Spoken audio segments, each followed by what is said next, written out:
Transcription number 490. 5 seconds. Start. Sir, the coal mining industry is a sick child.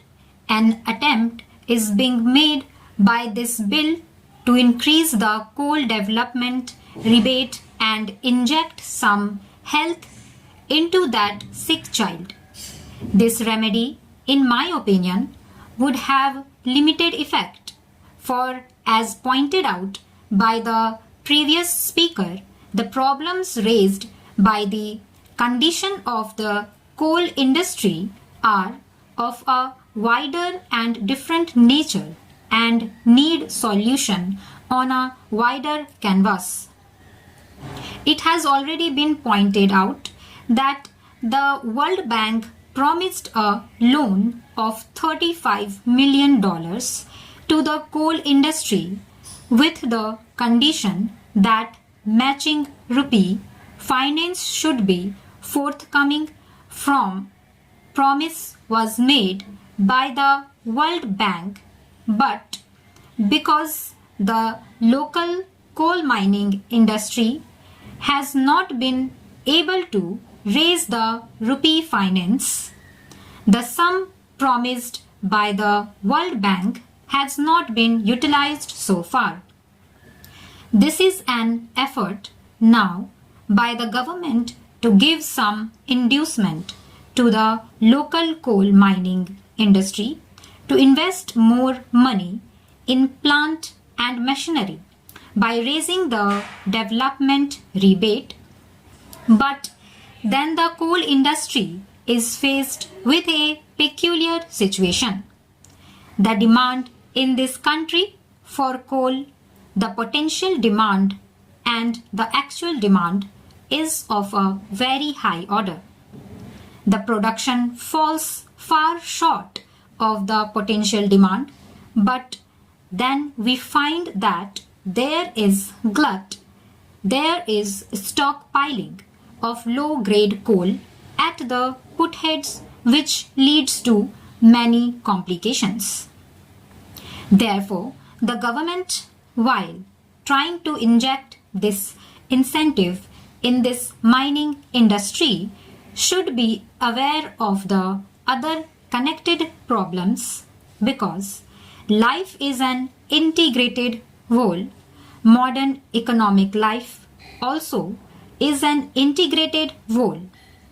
You cannot take steps only in one sphere and leave other spheres untouched. If a problem has to be solved, it has to be solved on a broad front. Suitable matching measures have to be taken in the other fields as well. This concessions, no doubt, is large, but as the previous speaker has rightly pointed out, we do not know what amount of money, what amount of rupee finance this concession will make available to the coal mining industry in the next 3 or 4 years. In the absence of figures in this respect, we seem to be in the dark. Why has the dollar loan advanced by the International Bank for Development not been utilized so far? Moreover, for raising internal finances, it is not proper to assume that the coal mining industry should tap only its own resources. Modern mining is really carried on by the finances advanced by commercial institutions, banks, financial institutions, investment institutions, and the like. Now, in India, these banking institutions have not so far got a developed technical wing.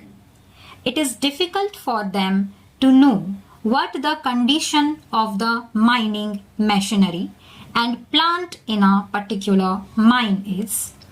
it is difficult for them to access whether, in future, a mine, in spite of some investment, would be a paying proposition or not, whether a mine would be in a position to pay back the loan after some time or not. In the absence of that technical wing, in the absence of accurate knowledge of coal mining, these financial institutions are at a disadvantage because when they do not have this knowledge, they naturally do not like to take any risk.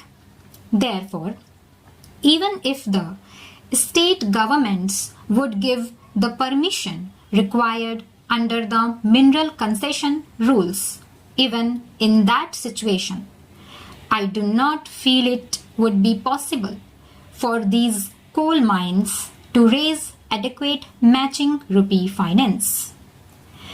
How is then the situation to be tackled? There is a coal board which is having a technical wing and which possess expert knowledge of mining machinery and mining conditions. One of its duties is to judge the efficiency and the future profitability of a mine. Now, if the technical know-how that is at the disposal of the coal board is somehow connected with the private commercial institutions, in that case, it may be possible for the coal mines to raise the matching rupee finance. I do not know if the government have applied their mind to bring the coal board and the financial institutions together into some scheme. Unless that is done, unless the state bank or some other banking institution or even the government set up their own technical machinery to adjudge the efficiency or effectiveness of a coal mine, I feel that in spite of the relaxation of the mineral concession rules, in spite of the willingness of the state governments to sanction assignation and mortgage, adequate finance won't be forthcoming. Therefore, I feel that the government should pursue an inquiry on this line. Sir, while these remedies may be suggested, if we take the economic situation in the coal industry, that is, if we take into account the fact that there are private coal mines in the coal industry in India, it seems that the only solution of the problems of the coal industry is nationalization. Stop.